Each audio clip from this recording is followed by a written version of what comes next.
नमस्कार दोस्तों, स्वागत है आपका आपके अपने YouTube चैनल पाठशाला ऑफ सोनी सर पे। और मैं नीतीश स्वागत करता हूं आपको आपकी अपनी रेगुलर 6 बजे वाली क्लास में। 6 बजे वाली क्लास यानी कि CDP की क्लास।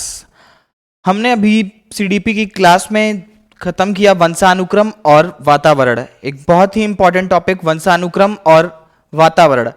वंशानुक्रम और वातावरण से जुड़ा अब हम जो अगला टॉपिक पढ़ेंगे वो कहीं ना कहीं रिलेट करता है वंशानुक्रम और वातावरण से। यही कारण था कि आपको सबसे पहले वंशानुक्रम और वातावरण पढ़ाया गया। उसके बाद हम आए हैं आज के अपने नेक्स्ट टॉपिक पे, वैयक्तिक विभिन्नता लेकर। देखिए, बात करते हैं अगर हम वंशानुक्रम और वातावरण की, तो पूरा वंशानुक्रम और पूरा का पूरा वातावरण दोनों मिला के हमने क्या पढ़ा? हमने यही पढ़ा कि जो बालक का विकास होता है उसमें कहीं ना कहीं वंशानुक्रम और वातावरण दोनों का योगदान रहता है। वंशानुक्रम और वातावरण का दोनों का योगदान रहता है। और ये वंशानुक्रम और वातावरण जब दोनों के योगदान से विकास होता है तो बालक के अंदर एक गुण जो आपने पढ़ा होगा कि वैयक्तिक विभिन्नता का गुण बनता है। मतलब हर बालक अपने आप में अलग होता है, हर बालक अपने आप में अलग होता है और उसके अंदर कुछ ना कुछ ऐसी क्वालिटीज पाई जाती हैं, उसके अंदर कुछ ना कुछ ऐसी क्वालिटीज पाई जाते हैं जो उसको किसी दूसरे छात्र से भिन्न बनाती हैं, किसी दूसरे छात्र से, किसी दूसरे बालक से, किसी दूसरे लड़का से, या किसी दूसरे व्यक्ति से, या किसी दूसरे स्पीसीज से। देखिए, सबसे पहले तो हम इंसान हैं, सबसे पहले हम मनुष्य हैं। पहली भिन्नता हमारे अंदर क्या आई कि हम मनुष्य हैं, तो हम दो पैरों वाले हुए, ठीक है। उसके बाद हम लड़का हैं कि लड़की है, मेल या फीमेल, एक भिन्नता आई। उसके आगे चलते हैं तो हम सब में अगर हम लड़का हैं तो हमारी हाइट के हिसाब से, हमारे कलर के हिसाब से, हमारी वॉइस यानी कि जो हमारी आवाज है उसकी पिच के हिसाब से, उसकी टोन के हिसाब से, आंखों के कलर के हिसाब से, बालों के बनावट के तरीके के हिसाब से, हमारी स्किन के कलर के हिसाब से, कहीं ना कहीं भगवान ने सबको अपने आप में अनोखा यानी कि यूनिक बनाया है। हम सब अपने आप में यूनिक हैं। किसी में शारीरिक गुण कुछ अलग है तो किसी में मानसिक गुण अलग है। मतलब हो सकता है आपकी IQ थोड़ी अलग हो। मतलब हर व्यक्ति अपने आप में किसी ना किसी रूप में अलग है। There is no existence of any two similar people in this world. इस दुनिया में कोई भी दो बिल्कुल जुड़े हुए सेम लोग नहीं हो सकते। अगर आप सब कहेंगे कि सर मैंने तो बिल्कुल डिट्टू दो लड़के देखे सर, बहुत लोग कहेंगे अरे भैया क्या पढ़ा रहे हैं सर, क्या पढ़ा रहे हैं। हम देखे दो लड़के, भैया एक ही तरह की शर्ट, एक ही तरह पैंट, बिल्कुल डिट्टू कॉपी, हाथ में घड़ी, वही जूता पहन के जा रहे थे सर, बिल्कुल सेम टू सेम थे सर, बिल्कुल बेवकूफ, सर ने पढ़ा दिया यहां पे गलत। ऐसा नहीं होता है। फिंगरप्रिंट, फिंगरप्रिंट हमारा DNA स्ट्रक्चर। फिंगरप्रिंट कभी सुना? कभी किसी ने दो लोगों की सेम होती हो कि इन्होंने फिंगरप्रिंट लगा दी और उनका मोबाइल खुल गया या उनका बैंक का पासवर्ड मिल गया? कभी हुआ है? सब मिल गया भाई। फिंगरप्रिंट ये क्या है? ये फिंगरप्रिंट ये भी तो हमारा एक फिजिकल स्ट्रक्चर ही तो है। कहीं ना कहीं जब सब जगह आके आप बिल्कुल डिट्टू सेम टू सेम मिल जाता है तब आती है हमारी फिंगरप्रिंट। ये तो बिल्कुल सेम नहीं होती। मिल गया ना एक। हमारी आंखों की रेटिना सब सेम हो जाएगा, सब सेम हो जाएगा, बिल्कुल सब मिल जाएगा। आंखों की रेटिना क्या कभी मिलती हुई सुना है कि क्या किसी की आंखों की रेटिना मिल गई हो? किसी की IQ माइन्यूट स्लाइट डिफरेंस होता है IQ में, पर IQ में डिफरेंस होता है बिल्कुल डिट्टू कॉपी। किसी की IQ क्या दो जुड़वे होते हैं बिल्कुल सेम टू सेम काम करते हैं। क्या वो मैथ्स में तेज होता है तो जरूरी है कि वो भी मैथ्स में तेज हो सकता है वो आर्ट्स में तेज हो, उसके इंटरेस्ट के हिसाब से, उसके कल्चर के हिसाब से। उसके कल्चर तो दोनों का सेम होगा फिलहाल, लेकिन हाँ उसको उसकी जो अपब्रिंगिंग हुई है, एक लड़का हुआ एक लड़की हुई, देखने में बिल्कुल लगभग सेम है। पहली बात तो अगर लड़का लड़की हो गए तो पहला डिफरेंस हमें वैयक्तिक विभिन्नता का यही मिल गया कि वो लड़का है वो लड़की है, दोनों भाई भाई हैं। फिर बात करते हैं वो मैथ्स में तेज है वो आर्ट्स में तेज है, क्योंकि उसको आर्ट्स में इंटरेस्ट था, उसको मैथ्स में इंटरेस्ट था, उसकी क्रिएटिव थिंकिंग ज्यादा अच्छी थी, ठीक है। वो ज्यादा अच्छे से लॉजिकल थिंकिंग करता है, इस वजह से उसकी मैथ्स अच्छी है, उसकी क्रिएटिव थिंकिंग ज्यादा अच्छी है, इस वजह से वो आर्ट्स में अच्छा है, ठीक है।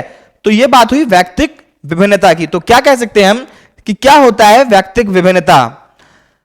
तो दुनिया में कोई भी व्यक्ति बिल्कुल डिट्टू सेम टू सेम दो व्यक्ति इस दुनिया में नहीं होते हैं। उनमें कुछ ना कुछ शारीरिक या फिर मानसिक अंतर जरूर होता है, उनमें कुछ ना कुछ शारीरिक मानसिक अंतर जरूर होता है। यही बात हुई वैयक्तिक भिन्नता की। तो क्या है वैयक्तिक भिन्नता? क्या है वैयक्तिक भिन्नता? ये हेडिंग है वैयक्तिक भिन्नता। एक खास बात, और मैंने ये सारी चीजें पहले से इसलिए लिख रखी हैं आज, क्योंकि मुझे लगा कि शायद लिखने की वजह से आपका टाइम थोड़ा ज्यादा लगता है लेक्चर में, लेक्चर हो जाता है लंबा, क्योंकि थोड़ा सा टाइम लिखने में लगता है। तो जितना हो सकता था, जितना पॉसिबल था, मैंने एक बार उतना लिख लिया है। आप इसका आप डायरेक्ट स्क्रीनशॉट ले सकते हैं, और मेरा समझाने में जो टाइम है वो मुझे 10 मिनट एक्स्ट्रा मिल जाएगा। आप ज्यादा अच्छे से समझ पाएंगे, क्योंकि वो 10 मिनट जो लिखने में जाने वाला था वो हमने कर लिया है यहां पे सेव। क्या है वैयक्तिक भिन्नता? क्या है? हेडिंग है वैयक्तिक भिन्नता, इंडिविजुअल डिफरेंस, इंग्लिश में इंडिविजुअल डिफरेंस। क्या है वैयक्तिक भिन्नता? दुनिया में कोई भी दो लोग समान नहीं होते, उनमें कुछ शारीरिक मानसिक अंतर पाया जाता है, उनमें कुछ शारीरिक और मानसिक अंतर पाया जाता है। नेक्स्ट आते हैं हम वैयक्तिक भिन्नता के जनक, तो फ्रांसिस गाल्टन। फ्रांसिस गाल्टन को वैयक्तिक भिन्नता का जनक माना जाता है।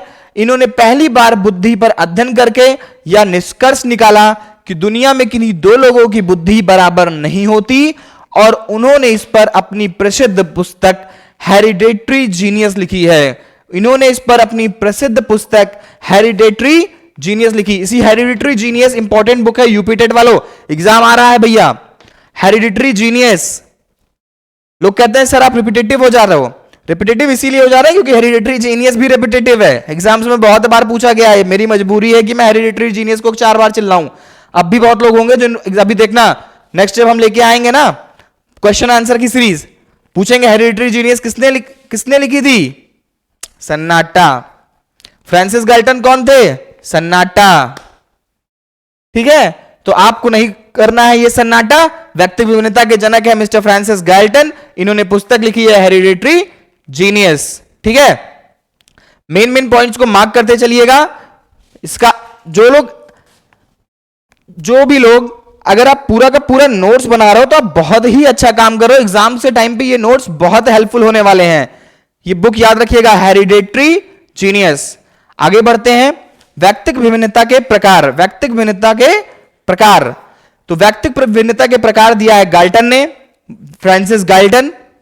इन्होंने व्यक्तिगत विभिन्नता के प्रकार बताए हैं: मानसिक विभिन्नता, शारीरिक विभिन्नता, संवेगात्मक विभिन्नता और व्यक्तिगत विभिन्नता। व्यक्तिगत विभिन्नता के 4 प्रकार बताए हैं फ्रांसिस गाल्टन ने: मानसिक विभिन्नता, शारीरिक विभिन्नता, संवेगात्मक विभिन्नता, व्यक्तित्व विभिन्नता। ठीक है, बात करते हैं अगर हम व्यक्तिगत विभिन्नता की। अगर हम बात करें व्यक्तिगत विभिन्नता की तो क्या होती है व्यक्तिगत विभिन्नता? भाई देखिए, व्यक्तिगत विभिन्नता आपको समझ में आ गया। बात करें अब उसके प्रकार की, तो पहली है मानसिक विभिन्नता। मानसिक विभिन्नता में आता है बुद्धि, ग्रहण शक्ति और तर्क शक्ति।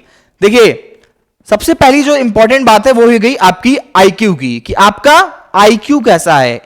आईक्यू यानी कि इंटेलिजेंस कोशेंट, वही हुई आपकी बुद्धि, इंटेलिजेंस, इनकी इंटेलिजेंस कैसी है। नेक्स्ट आता है आपका ग्रहण शक्ति। देखिए, जिसकी इंटेलिजेंस अच्छी होगी, जो किसी चीज में इंटेलिजेंट होगा, ठीक है, उसकी ग्रहण शक्ति अपने आप अच्छी हो जाएगी। भैया देखिए, जब आप बात बुद्धि की करते हैं, जब आप मानसिक विभिन्नता की बात करते हैं, तो बुद्धि तो सबको ही जानता है भाई। अगर हम बात कभी विभिन्नता छोड़िए, सिर्फ मानसिक की बात करें कि भैया ये मानसिक रूप से कमजोर है, तो आप सबसे पहले क्या कहते हैं? या तो ये कहते हैं कि ये मानसिक रूप से कमजोर है, या तो इसकी बुद्धि कमजोर है, बुद्धि क्षीण हो गई है, बुद्धि कमजोर है। तो बुद्धि अपने आप ही मानसिक तत्व से जुड़ जाती है। नेक्स्ट वर्ड जो हम लेने जा रहे हैं वो है ग्रहण शक्ति। ग्रहण शक्ति क्या होता है? किसी चीज को समाहित करने की, मतलब जो भी लेक्चर यहां से हम डिलीवर कर रहे हैं उसको आप कितना हद तक, जैसे कि होगा क्या कि मान लीजिए मैंने यहां पे आपको एक पॉइंट वाइज 10 फैक्चुअल इंफॉर्मेशन दी, आपको किन्हीं 10 चीजों के बारे में बताया। होगा क्या कि कोई भी बच्चा ऐसा तो होगा नहीं कि 10 की 10 चीजें वो याद रख ले एक बार में। एक बार लेक्चर देखा and he is now Shaktimaan, वो रजनीकांत बन गया, उसका रोबोट हो गया कि एक बार जो भी बता दिया भैया सट सट सट सट सट सट लो। ना तो आप कंप्यूटर मैन है कि कंप्यूटर की तरह सब कुछ याद हो गया एक बार में जो भी देख लिया। तो आप इसका कुछ परसेंटेज ही तो ग्रहण करते हैं भाई। आपको मेन चीज होता है 50%, 60%, 70%, अपने अपने बुद्धि के हिसाब से याद रखने में आप सक्षम हो पाएंगे। यही होती है ग्रहण शक्ति। फिर बात करते हैं तर्क शक्ति की। तर्क शक्ति क्या होता है? देखिए, तर्क शक्ति मीन्स होता है कि आप अपने आप को किसी के सामने कैसे प्रस्तुत करते हैं। जब आपकी ग्रहण शक्ति अच्छी होगी, आपके जो ब्रेन है, आपका जो मस्तिष्क है, उसमें जब आपने ढेर सारी इंफॉर्मेशन गैदर करके रखी होगी, तभी तो आपकी तर्क शक्ति अच्छी होगी। और जब आपकी बुद्धि अच्छी होगी तब आपकी ग्रहण शक्ति अच्छी होगी, और जब ग्रहण शक्ति और बुद्धि दोनों हुई अच्छी होगी तो यानी कि आपकी तर्क शक्ति अच्छी होगी। अगर किसी भी मुद्दे पर हम बात करना शुरू करेंगे तो आप बहुत ही जल्द उसके बारे में हमसे तर्क वितर्क करेंगे, सर ऐसा नहीं ऐसा होता है, वहां ऐसा हुआ था। अब सोचिए इस वक्त देश में कोविड की बात चलती है, ठीक है, कोविड की बात चलती है, हर कोई अपने आप में, उसको कोई वैज्ञानिक तथ्य पता हो ना पता हो, कोई मतलब नहीं है उनको, हर कोई अपने आप में डॉक्टर है, हर कोई ये कर लो भैया बिल्कुल सही हो जाएगा, इमली खा लो भैया बिल्कुल सही हो जाएगा, मतलब अपने मन से डॉक्टर बने हैं। डॉक्टर से ज्यादा तो लोग स्वयं को ही डॉक्टर बना के इस वक्त काम कर रहे हैं। तो यही बात होती है तर्क शक्ति की। तो बेहतर यही होगा कि जब आप बुद्धि अच्छी हो आपकी और आपने ग्रहण शक्ति अच्छी हो, आपने चीजों को पढ़ा हो, वैज्ञानिक तथ्य जानते हो, उसके बारे में आपके पास डिटेल्ड इंफॉर्मेशन हो, तभी किसी चीज के बारे में तर्क किया जाए, आपकी तर्क शक्ति भी अपने आप अच्छी हो जाएगी। बात करते हैं शारीरिक विभिन्नता की। तो शारीरिक विभिन्नता में आपको मैंने बता ही दिया है कि आपका रंग यानी कि हमारा जो स्किन का कलर है यही हो गया रंग, रूप, फेस कटिंग आपकी कैसी है, कद यानी कि हाइट, काठी यानी कि फिजिकल स्ट्रक्चर की बनावट, तो यही रंग, रूप, कद, काठी, ये हो गया आपका शारीरिक विभिन्नता। इसको समझाने की आई डोंट थिंक कि और ज्यादा जरूरत है। फिर आता है संवेगात्मक विभिन्नता। इस प्रकार की विभिन्नता के अनुसार अलग अलग संवेग होते हैं, अलग अलग संवेग हावी होते हैं। कुछ लोगों को आपने सुना होगा कहते हुए, अक्सर आपने ये चीज सुना होगा, सर वो रमेश है ना बहुत इमोशनल है, बहुत इमोशनल है। फिर एक चीज और, इमोशनल है भैया तो क्या है वो, अगर इमोशनल है क्या है बताइए, आप बताइए। फिर एक चीज और सुनी होगी, कुछ लड़के होते हैं, मेरी क्लास में भी थे, आपकी क्लास में भी रहे होंगे, उनसे जरा सा लड़ाई होगी, आक्रामक, मिलो तुम बाहर देखते हैं तुमको, तुम आज घर कैसे जाते हो, टीचर ने मार दिया। अक्सर पीटी वाले सर बहुत मारते हैं, पीटी वाले सर बच के रहिएगा आप, ठीक है। तो पीटी वाले सर बहुत मारते हैं, जैसे मारा उन्होंने, कोई आक्रामक किस्म का लड़का हुआ, उसके अंदर क्रोध का संवेग हावी है, ठीक है, हावी उसके अंदर क्रोध का संवेग। उसने कहा सर बाहर मिलिएगा देखते हैं आज आप भी कैसे घर जाते हैं, निकलने नहीं देंगे इनको स्कूल से। सर भी बच्चा है, सर भी सोच रहे कौन जाए इससे बहस करने, ठीक है, ये हुआ एक। फिर सबसे किसी बच्चे को मार दिया, लड़के अक्सर रोते नहीं है, लड़कों की इमेज बन गई है कि भैया कुछ भी हो जाएगा रोएंगे नहीं, कितनों कष्ट तकलीफ हो, ये एक इमेज बन गई है कि हाँ लड़के हैं तो रोना नहीं है। कोई लड़का हुआ, एक दो लड़के होते हैं क्लास में, उनको टीचर ने पट्ट से मार दिया, मतलब एक को तो है कि गदगद गदगद गदगद गदगद पीट के रख दिए हैं, अब वो फिर ही सरो 2-4 दिन देखते हैं, सोचते हैं भैया ही ना सुधरेगा, राम राम भैया तुमको ना मारेंगे, तुम्हारी जो इच्छा हो क्लास में तुम वो करो, और एक को मार दिए पट से। और अक्सर ही क्लास के जो टॉपर्स होते हैं ना वही होते हैं, ऐसे दिन नहीं कि वो रोना शुरू। फिर हम क्या कहते हैं, क्या लड़कियों की तरह रो रहे हो यार, क्या लड़कियों की तरह रो रहे हो, क्योंकि एक वो हो गया है कि हाँ लड़कियां जल्दी रोती हैं, ठीक है, एक वो हो गया कि लड़कियां जल्दी रोती हैं, तो उनके अंदर रोने का एक जो संवेग है, मतलब जो एक उनको बेइज्जती महसूस होती है, तो किसी के अंदर फिर एक वही बात कि इमोशनल कोई ज्यादा है, कोई तुम बहुत कठोर दिल के हो, तुम बहुत पत्थर दिल के हो, ये सारी बातें आपने अपनी डेली लाइफ में सुनी होंगी कि तुम्हारा दिल बहुत पत्थर का हो गया है। जो इंसान कभी रोता ना हो, तुम्हारा दिल पत्थर का हो गया हो, हम बहुत इमोशनल हैं, बहुत जल्दी रोने लगते हैं, अगर किसी को दुख हुआ तो हमको भी दुख होता है, हम भी रोने लगते हैं, ठीक है। ये बात हो गई कि बंदा बहुत या लड़का बहुत इमोशनल है, ये हो गया आपका संवेगात्मक विभिन्नता। अगली बात करते हैं व्यक्तित्व विभिन्नता की, किसी का शर्मीला, किसी का मिलनसार होना। देखिए व्यक्तित्व विभिन्नता का मतलब होता है कि आपके पर्सनालिटी में क्या चेंजेस है, आपकी पर्सनालिटी कैसे दूसरे से डिफरेंस है। आपने देखा होगा, अपने ही बीच में से एग्जांपल उठाते हैं, समझने के लिए सबसे बेटर होता है कि अपने ही बीच से एक एग्जांपल उठाते हैं। आप सबके बीच में कोई ना कोई एक ऐसा लड़का रहा होगा कि जो शादी पार्टीज में जाना बहुत कम पसंद करता होगा, किसी से बात करना बहुत कम पसंद करना होगा, घर पे भी कोई मेहमान आएंगे तो उसको नमस्ते कहने के लिए कि भैया जाओ नमस्ते कहो, मम्मी पापा को 4 बार आना पड़ता है कहने कि भैया जाओ कह दो कि चाचा नमस्ते, चाची नमस्ते, अंकल नमस्ते, अंकल आंटी नमस्ते, वो इतना कहने में भी शर्मा रहा है। और एक लड़का है, आया अंकल खड़े हैं, आया कुर्सी खींचा और चाचा क्या हाल है, मतलब मम्मी पापा से ज्यादा तो भैया यही बतियाए पड़े हैं, मम्मी पापा से ज्यादा तो यही बतियाए पड़े हैं। तो ये हो गया उसका एक मिलनसार नेचर है, उसका क्या है, एक मिलनसार नेचर है उस बंदे का, इस वजह से वो उसका एक यही पर्सनालिटी है, उसकी एक व्यक्तित्व में आ गया है कि वो एक मिलनसार इंसान है, इस वजह से वो लगातार उनसे मिलके बातें करेगा, और कोई शर्मीला होगा तो वो सामने आने से भी हिचकता है। कुछ लड़के ही होते हैं ऐसे, लड़कियों का तो नेचर माना ही गया है कि शर्मीला शर्मीला होना उनका नेचर है। फिलहाल आज के समय की लड़कियों की बात नहीं करते हैं भैया, लड़कों को भी हरा सकती हैं वो, उनकी बात पे तो जाइएगा ना, पहले की बात हम कर रहे हैं। फिर यही आता है आपका कि किसी का शर्मीला होना, किसी का मिलनसार होना, ये हो गया आपका एक व्यक्तित्व विभिन्नता की बात। आगे बढ़ते हैं, आगे बढ़ते हैं और देख, इसको हटाते हैं, इसको जिन लोगों को स्क्रीनशॉट लेना हो भैया ले लो, और फिर आगे बढ़ते हैं हम। जो लोग नोट्स बना रहे हो भैया बहुत अच्छा काम कर रहे हो, ठीक है।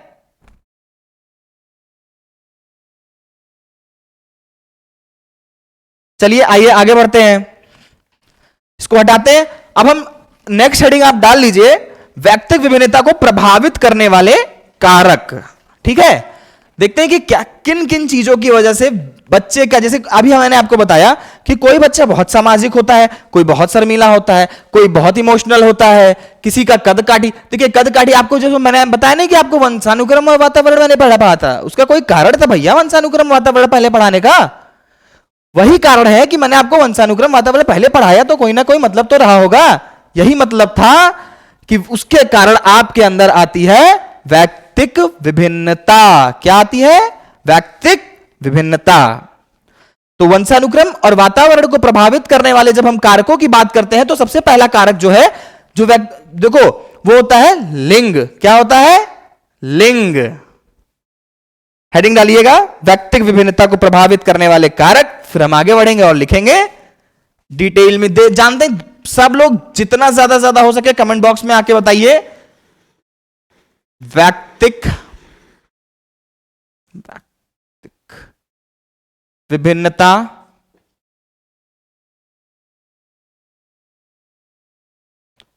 व्यक्तिक विभिन्नता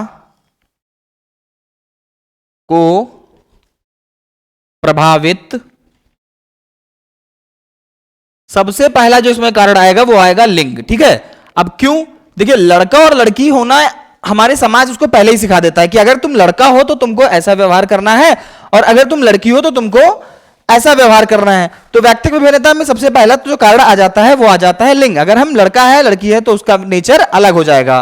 व्यक्तिगत विभिन्नता को प्रभावित करने वाले कारक,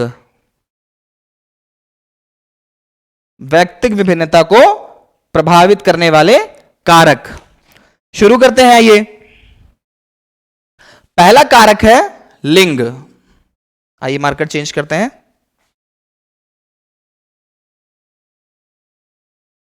ये मार्कर गया रुक, मार्कर बदलते हैं, देखते हैं चल रहा है। हाँ भैया बिल्कुल सही चल रहा है, आपके काम भर का तो बिल्कुल चल रहा है। पहला हो गया उम्र, ठीक है। दूसरा जो मैंने आपको पहले ही बता दिया लिंग। देखिए उम्र के हिसाब से इंसान होता है मैच्योर, हम सामाजिक भी हो जाते हैं। जो बच्चा पहले किसी से नहीं मिलता था, आज वो सबसे मिलता है, सबके सामने बोलता है, सबके सामने बोलता है। तो क्या हुआ? उम्र के हिसाब से हम परिपक्व होते हैं और हमारे अंदर में काफी चेंजेस, इंडिविजुअल डिफरेंस में चेंजेस आते हैं। तो उम्र, लिंग, शिक्षा, देखते हैं कितने ज्यादा से ज्यादा आज हम लिख पाते हैं। आप सब लोग कमेंट करिए, कमेंट बॉक्स में एक एक लिखते जाइए। भाषा,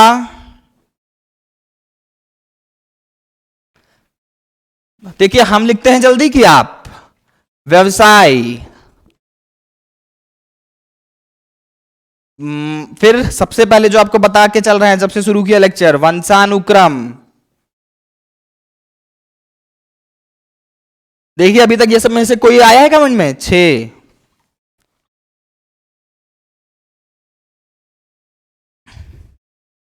वंशानुक्रम, फिर आया वातावरण, उम्र, लिंग, शिक्षा, भाषा, व्यवसाय, वंशानुक्रम, वातावरण,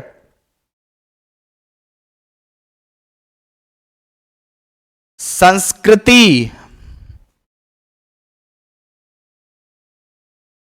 फिर आइए संवेग, फिर आइए शिक्षा, संस्कृति, संवेग, शिक्षा, प्रशिक्षण,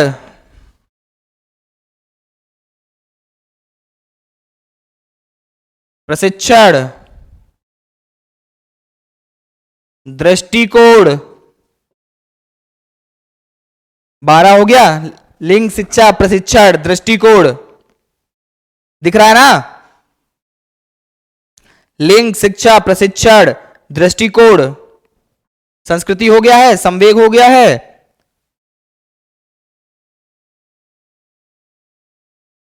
आदत, खान पान, समस्या समाधान। बाकी आपको कईयों कमेंट में मिल जाएंगे।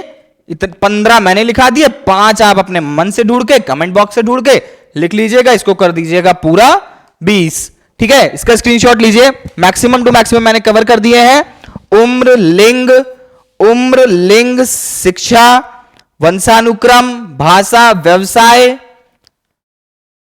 वातावरण, संस्कृति, संवेग, शिक्षा, प्रशिक्षण, दृष्टिकोण, आदत, खान पान, समस्या समाधान। ठीक हो गया सारा? लिख लिया भैया?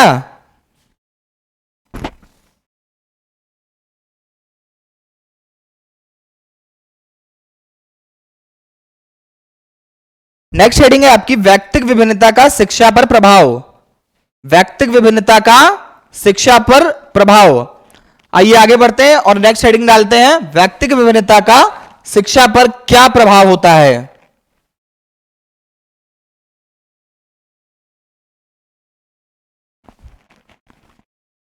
देखिए, व्यक्तिगत विभिन्नता का तो शिक्षा पर सबसे ज्यादा प्रभाव जो मेरे ख्याल से पड़ता है वो तो शिक्षा पर ही पड़ता है। ठीक है, कैसे पड़ता है शिक्षा पर का प्रभाव, यही जानेंगे हम। देखिए, आपके क्लास में बात करें मानसिक की, सबसे पहले मानसिक की। ठीक है, शारीरिक तो चलिए बहुत बड़ी चीज हो गई कि कोई दिव्यांग बच्चा आ गया, कोई कलर्ड बच्चा आ गया, लोग उसके साथ भेदभाव कर रहे हैं, ब्लैक स्किन, व्हाइट स्किन, ये सब तो अलग चीज हो गया। तुम काले हो, कालू कालू, ये बात तो अलग हो गई, बचपन की बात हो गई। पर अगर हम प्रेजेंट की बात करें तो जो सबसे पहली बात करते हैं, तो अगर हम आईक्यू की बात करें, ठीक है, अगर हम बात करते हैं कि किसी बच्चे की बुद्धि लब्धि या उसका आईक्यू कैसा है। एक क्लास में हर टाइप का बच्चा होता है, एक मीडियम बच्चा होता है, एक बहुत ही टैलेंटेड बच्चा होता है, एक बार बताया सब कुछ आता है। इवन कुछ बच्चे तो ऐसे होते हैं कि वो टीचर से भी आगे निकल जाते हैं। सर आपने ये वाला क्वेश्चन क्यों छोड़ दिया, सर आपने इस टाइप का क्वेश्चन नहीं बताया, सर आपने ये टॉपिक नहीं बताया। हालांकि ऐसे बच्चे भी क्लास में प्रॉब्लम क्रिएट करते हैं। जो अदर बच्चे होते हैं उनको होती है ऐसे समस्या, क्योंकि टीचर जो चलता है वो एक एवरेज स्टूडेंट को लेकर चलता है कि हाँ अच्छे बच्चे को भी समझ में आ जाए, उसको भी कुछ सीखने को मिले, एवरेज वाला भी सीख ले, और जो कमजोर वर्ग का बच्चा है उसको भी अगर वो कोशिश करता है तो उसको भी सीखने में कठिनाई ना हो। एक टीचर जो होता है उसको सबको लेके चलना पड़ता है। बच्चे को क्या लगता है, हमको तो सर से ज्यादा आ गया है, हम तो उनसे आगे आगे बताए जा रहे हैं, हमको तो ये पता है। भैया एक चीज ही टीचर ऐसी बताएगा जो आपको भी नहीं पता होती है। यही क्वालिटी होती है टीचर में कि वो एक चीज ही बताएगा, पर वो ऐसी एक चीज जरूर बताएगा जो आपको नहीं पता होती है, और वही चीज होती है आपका क्लास का बेनिफिट, वही होता है फायदा आपको क्लास करने का। ठीक है, तो ये पहली विभिन्नता आपको समझ में आ गई। आइए अब लिखना शुरू करते हैं हम। ठीक है, लिखना शुरू करते हैं हम, और पहली जो हेडिंग डालते हैं छोटी संख्या वाली कक्षा। छोटी संख्या वाली कक्षा हेडिंग डालिए आप। हेलो, हाँ दादा कॉल करी थी। छोटी संख्या वाली कक्षा, ठीक है, ये बिल्कुल बंद। छोटी संख्या वाली कक्षा, छोटी संख्या वाली कक्षा। बच्चे अगर क्लास में कम होंगे, ठीक है, देखिए एक मिनट, इसको कारक हो गया है, इसको हेडिंग सबसे पहले चेंज करते हैं। मैंने हेडिंग नहीं चेंज किया। व्यक्तिक विभिन्नता का शिक्षा पर प्रभाव, हेडिंग है व्यक्तिक विभिन्नता का शिक्षा पर प्रभाव। व्यक्तिक विभिन्नता का शिक्षा पर प्रभाव। ठीक, व्यक्तिक विभिन्नता का शिक्षा पर प्रभाव। तो छोटी संख्या वाली कक्षा, ठीक है, तो छोटी संख्या वाली कक्षा से हम क्या कहना चाहते हैं कि अगर क्लास में कम बच्चे हैं, ठीक है, क्लास में कम बच्चे हैं, उतनी ही कम होगी क्लास में व्यक्तिगत विभिन्नता। बच्चे को सीखने का एक लिमिट क्राइटेरिया डिसाइड कर दिया गया कि एक क्लास में कम से कम 30 बच्चे बैठाए जाए, ताकि उसमें एक एवरेज बच्चा हो, एक कमजोर बच्चा हो, एक इंटेलिजेंट बच्चा हो। तो एक वो होता है। अब आपकी क्लास बहुत छोटी हो गई, अगर आपकी क्लास हो गई बहुत छोटी, आपकी क्लास में है 2 बच्चे, दोनों पढ़ने में बहुत तेज या दोनों पढ़ने में बहुत वीक, उनमें कोई कंपटीशन रह जाएगा? कोई कंपटीशन नहीं रह जाएगा ना।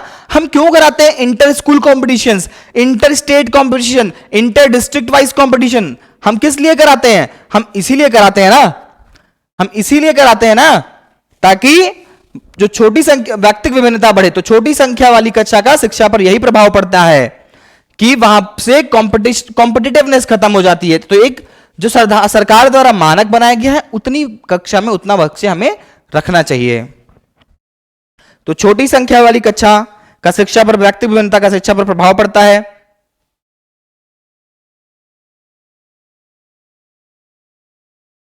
नेक्स्ट,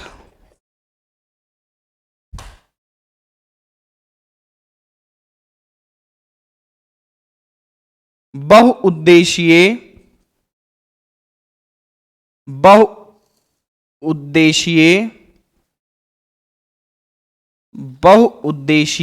विद्यालय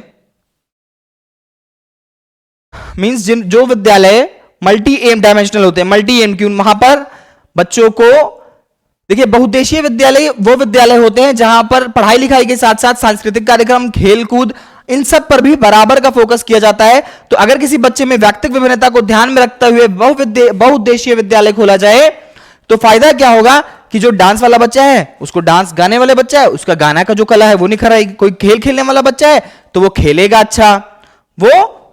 अच्छा, ठीक है। तो यही कारण होता है, व्यक्तिगत विभिन्नता होने से यही फायदा होता है। तो बहुउद्देशीय विद्यालय। व्यवसायिक प्रशिक्षण में विभिन्नता, ये समझ गए होंगे आप। व्यवसायिक, सारे कॉमन से पॉइंट हैं, बच्चे के जिधर इंटरेस्ट हो उसका व्यवसायिक प्रशिक्षण उधर ही होगा। व्यवसायिक प्रशिक्षण में विभिन्नता, व्यवसायिक प्रशिक्षण में विभिन्नता। चौथे की तरफ चलते हैं।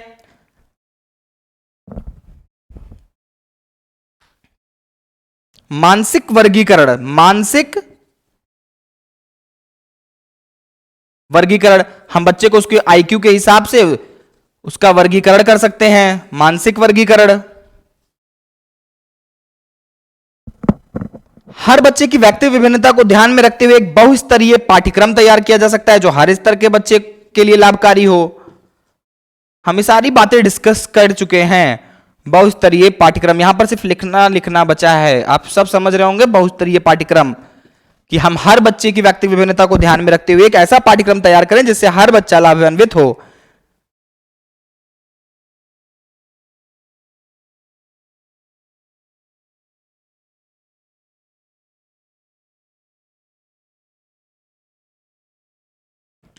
ये हो गई आपकी व्यक्तिगत विभिन्नता का शिक्षा पर क्या प्रभाव पड़ता है।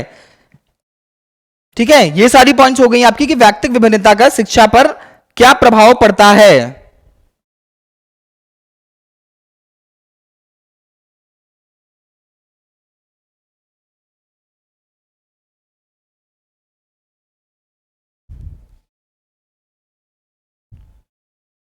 एक बहुत ही जरूरी बात, आई होप आप सबने ये सब लिख लिया होगा। ये बात मैं आपको बहुत ही क्लियर तरीके पे बता दूं कि किसी भी बालक, बहुत ध्यान से सुनिएगा, पेडागोजी का क्वेश्चन सबसे ज्यादा यहां से बनेगा। अगर आप सीटेट दे रहे हैं, आप तो टेट में भी 3 नंबर की या 4 नंबर की पेडागोजी आ सकती है आपके सीडीपी में। बहुत ध्यान से सुनिएगा कि अगर हम किसी 2 बालक के लिए या पूरी क्लास के लिए समान शिक्षण विधि का प्रयोग करते हैं, किसी भी अध्यापक के लिए यह बात है, अगर आप भी कल को अध्यापक बनने जा रहे हैं तो आपके लिए यह बात बहुत जरूरी है। अगर हम कोई भी किसी भी क्लास के लिए, किसी भी बालक के लिए समान शिक्षण विधि का प्रयोग करते हैं, हर सब्जेक्ट को पढ़ाने के लिए समान शिक्षण विधि का प्रयोग करते हैं, या हर चैप्टर को पढ़ाने के लिए समान शिक्षण विधि का प्रयोग करते हैं, 2 विद्यार्थियों में हम तुलना करते हैं, 2 विद्यार्थियों के मध्य तुलना करते हैं, तथा प्रत्येक विद्यार्थी के व्यक्तिगत विभिन्नता का ध्यान नहीं रखते हैं, अगर हम प्रत्येक विद्यार्थी में जो क्या अंतर है, प्रत्येक विद्यार्थी में जो विभिन्नता पाई जाती है, अगर हम उसका ध्यान नहीं रखते हैं तो वो उस बालक के वैयक्तिक विभिन्नता का हनन है। क्या है? वैयक्तिक विभिन्नता का हनन है। एक स्टार बनाइएगा, स्टार बना के ये पॉइंट जरूर लिख लीजिएगा, बहुत इंपॉर्टेंट पॉइंट है। स्टार बनाइए और ये पॉइंट स्टार बनाइए ऐसे, और ये पॉइंट विशेष रूप से लिखिए। लिखिए समान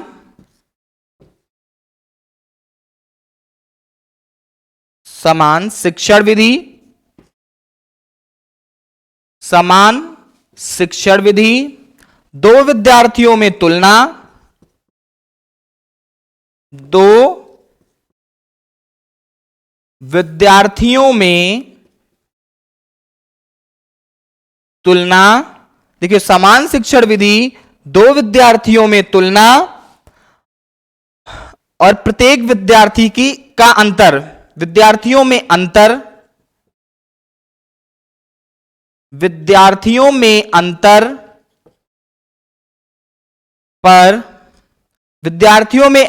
पर ध्यान ना देने से वैयक्तिक विभिन्नता